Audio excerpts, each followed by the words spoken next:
عمر رضی اللہ عنہ سے روایت ہے کہ نبی کریم صلی اللہ علیہ وآلہ وسلم نے فرمایا، عمل نیت ہی سے صحیح ہوتے ہیں یا نیت ہی کے مطابق ان کا بدلہ ملتا ہے، اور ہر آدمی کو وہی ملے گا جو نیت کرے گا۔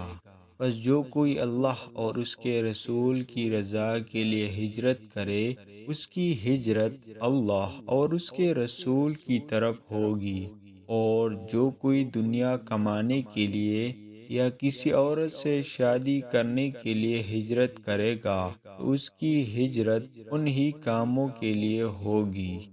صحیح بخاری حدیث نمبر 54۔ عبداللہ بن مسعود رضی اللہ عنہ سے نقل ہے، انہوں نے نبی کریم صلی اللہ علیہ وآلہ وسلم سے کہ آپ صلی اللہ علیہ وسلم نے فرمایا، جب آدمی ثواب کی نیت سے اپنے اہل و عیال پر خرچ کرے، بس وہ بھی اس کے لیے صدقہ ہے۔ صحیح بخاری حدیث نمبر 55۔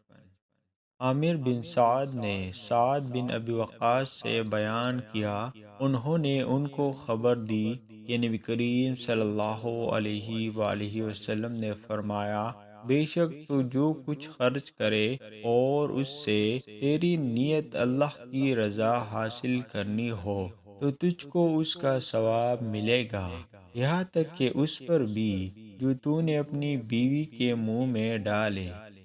صحیح بخاری حدیث نمبر 56۔